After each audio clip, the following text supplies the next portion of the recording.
No ar mais um programa Arcanos Celestes, uma série que visa divulgar a obra do cientista, filósofo e teólogo Emanuel Swedenborg. Na tarde de hoje nós vamos falar sobre o sentido interno de Mateus capítulo 9, 9 a 17. Eu vou ler esse pequeno texto e depois nós vamos comentar a respeito desse sentido interno. E Jesus, passando adiante dali, viu assentado na alfândega um homem chamado Mateus e disse-lhe: segue-me. E ele, levantando-se, o seguiu. E aconteceu que, estando ele em casa, sentado à mesa, chegaram muitos publicanos e pecadores e sentaram-se juntamente com Jesus e seus discípulos. E os fariseus, vendo isso, disseram aos seus discípulos: por que come o vosso mestre com os publicanos e pecadores? Jesus, porém, ouvindo, lhes disse: não necessitam de médicos os sãos, mas sim os doentes. Ide, porém, e aprendei o que significa: misericórdia quero, e não sacrifício, porque eu não vim a chamar os justos, mas os pecadores ao arrependimento. Então chegaram ao pé dele os discípulos de João, dizendo: por que jejuamos nós e os fariseus muitas vezes, e os teus discípulos não jejuam? Disse-lhe Jesus: podem porventura andar tristes os filhos das bodas, enquanto o esposo está com eles? Dias, porém, virão em que lhes será tirado o esposo, então jejuarão. Ninguém deita remendo de pano novo em vestido velho, porque semelhante remendo rompe o vestido e faz-se maior a rotura. Nem se deita vinho novo em odres velhos. Aliás, rompem-se os odres e entorna-se o vinho, e os odres estragam-se. Mas deita-se vinho novo em odres novos, e assim ambos se conservam. Amém.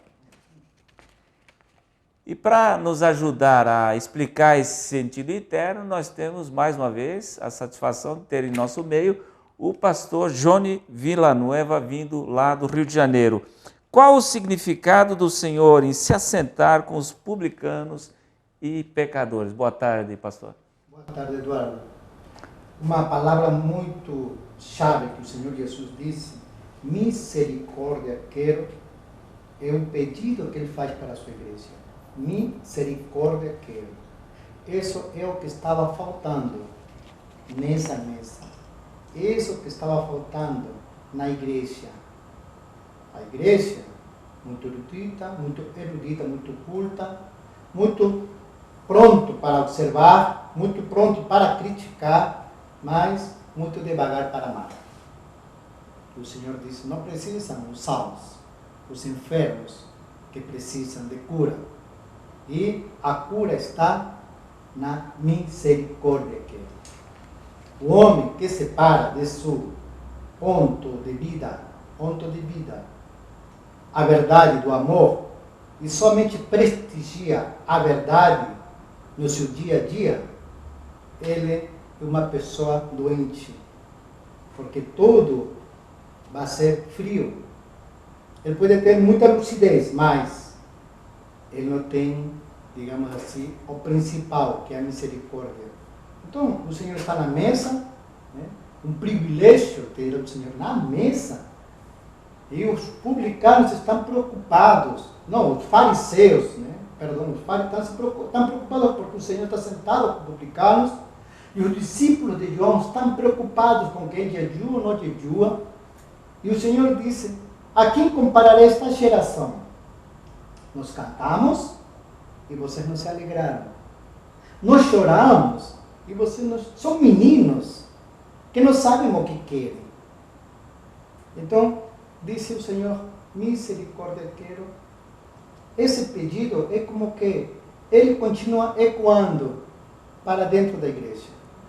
Então, existem muitas, digamos assim, ensinamentos, doutrinas que somente visam se aproveitar da pessoa, mas sem misericórdia, digamos assim, uma ofensa, né?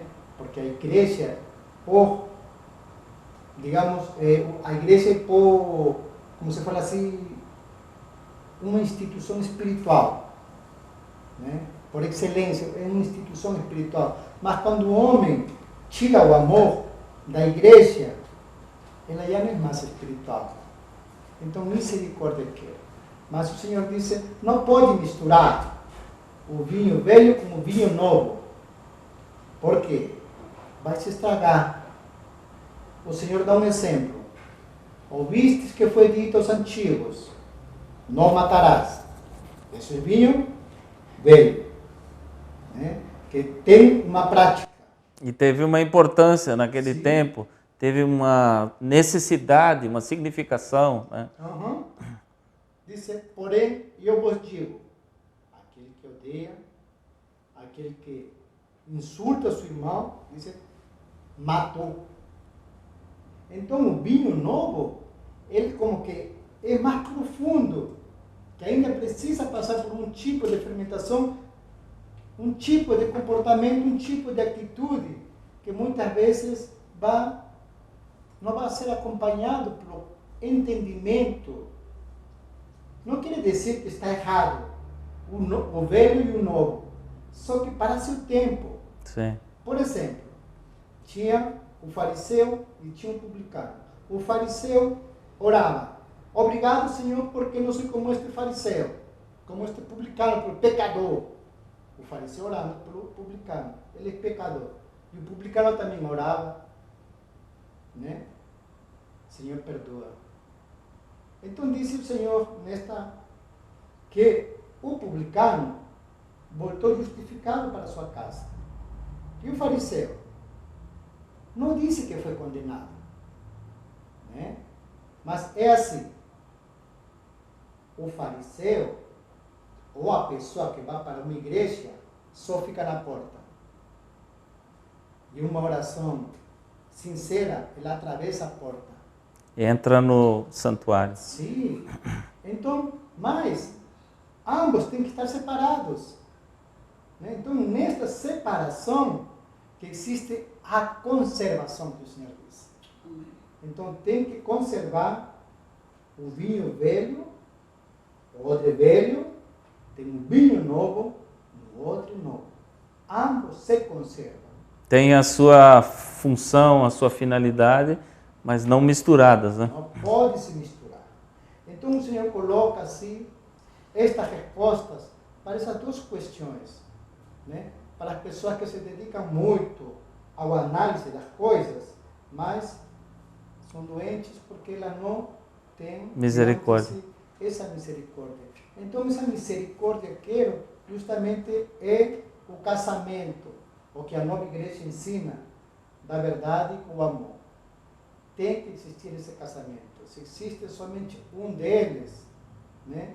Ou chama-se enfermo, tem muitas denominações, né? Mas é como se fala assim, uma agressão, né?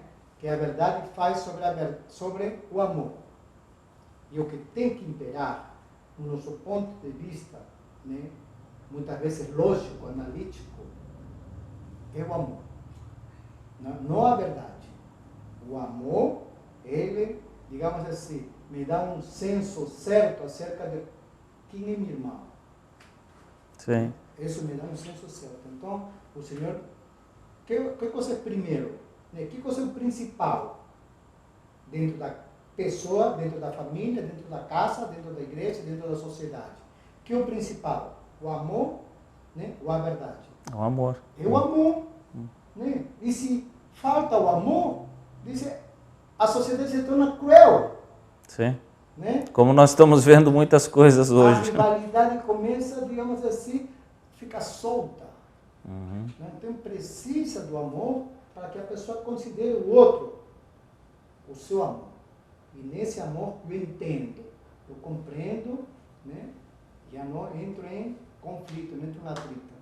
Então a falta do amor, diz, o mundo que andava em trevas, o mundo todo, hoje em dia, é o mundo todo, tu vê país contra país, aí você pô coisas mesquinas, coisas materiais, né? Quando a nossa referência deveriam ser coisas espirituais, né? Lutando, guerreando por um pedaço de terra. Então, são coisas, é uma sociedade enferma. E o Senhor está vindo novamente, né, com uma verdade que muitas pessoas não conhecem, justamente para sermos curados hoje em dia. Então, o livro da nova igreja é essa cura, que nos ensina a amar, nos ensina a praticar a caridade, nos ensina a ser bons com uns com os outros. Se eu somente vou examinar o outro pelo que sabe, aí eu vou examinar o outro por como que ele ama. Ali vai ser meu irmão, né? Então o Senhor é questionado. Senhor Jesus, a tua mãe e teus irmãos estão te procurando. E ele responde, a minha mãe, meus irmãos, minha mãe e meus irmãos são aqueles que fazem a vontade, ou seja, praticam o bem. Praticam o bem e esse bem é de meu Pai. Esses são meus irmãos. Então eu analiso o outro pelo amor que ele tem. Exatamente porque esses que fazem a vontade do Pai vão morar todos numa sociedade correspondente, né, ao grau de afinidade que eles tiverem. Então são como se fosse uma família mesmo. Sim. Né? E o amor, ela já leva dentro a verdade. Sim. Né? Não necessariamente a verdade leva amor. Mas o amor leva já está com a verdade embutida, né? É isso mesmo. Então são pessoas assim que de algum modo aprenderam e a maioria não aprenderam. Então cabe à igreja ensinar. Sim. Mas quando a igreja não tem elementos, ensinar, ela também é envolta somente pela verdade. Quando acontece e se torna fria. Se torna fria. Então, digamos assim, é ríspida. Né? E muitas vezes nessa rispidez já se torna natural, se torna externa. Né? Ninguém mais fala sobre a vinda do Senhor, ninguém fala sobre misericórdia, que não existe campanha sobre a misericórdia, que não existe. Né? Todas são coisas, abrem a Sagrada Escritura só por satisfazer, digamos assim, coisas que muitas vezes são somente do intelecto, uma né? parte do intelecto, e da erudição. Né? Então, ele, quando tem uma verdade e não tem amor, essa pessoa, o mal que ela faz, justifica com o que sabe e justifica o mal. E ela se apropria do mal pelas justificações que ela faz, com sua compreensão. Então é muito, digamos assim, perigoso. Então eu vim para os enfermos e a sociedade que está enferma. Sim, sim. Então esse é o nosso trabalho. Sim, sim. E qual o significado da crítica feita pelos fariseus e pelos publicanos, né? Porque nós jejuamos e eles não, né? Qual seria esse sentido interno? Sim, os discípulos de João, eles criticaram o Senhor, falando, nós, discípulos de João, jejuamos, e os fariseus também, muitas vezes. E vocês não os discípulos, Senhor Jesus, não jejuam. Por quê? E ele se coloca na postura de noivo da igreja. O noivo ou o esposo, mais para frente, da igreja. E se podem jejuar aqui quando o noivo está presente? Né? Então, jejuam aqueles que estão em tristeza, aqueles que perderam o noivo, aqueles que perderam, o marido, e a igreja está, digamos assim, como desamparada. Então, hoje em dia, a igreja como se encontra, a igreja cristã se encontra nesse jejum, porque ele não tem, não sabe, não identificou claramente quem é esse noivo. Sabe que o cordeiro, mas é um cordeiro, mas assim, ele pensa como se fosse cordeiro, mas assim, meio confuso. Sim, uma hora é o pai, Sim. outra hora é o filho, outra hora é o Espírito Santo. Essas pessoas não tem ninguém. Não tem ninguém, porque é como uma esposa.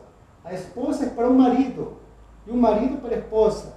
Se uma esposa tem vários, ou não tem nenhum tampouco. Sim. Então, essas pessoas como que perderam, né, a essência do casamento. E o Senhor disse que Ele é o noivo, e Ele sempre está presente. E para nós, da nova igreja, Ele sempre está presente porque nós reconhecemos o Senhor na sua glorificação. Sim. Né? Então, nessa glorificação está embutido a ressurreição dele. Então, nós não podemos enjoar, porque Ele sempre está conosco. Sempre estamos ouvindo a voz dele proveniente da palavra. E Ele sempre está como que falando conosco, né? Em todo momento, quando nós procuramos compreender Ele. Não somos nós mesmos que falamos, são as suas revelações que estão escritas no livro da nova igreja. Então, estamos, digamos, nesse estado, né? De noiva e o noivo, ou a igreja esposa e o esposo, entram em conjunção. Então, por que vamos enjoar?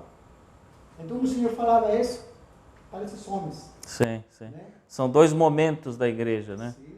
Porque quando o Senhor estava junto com os discípulos, a igreja estava florescendo, né?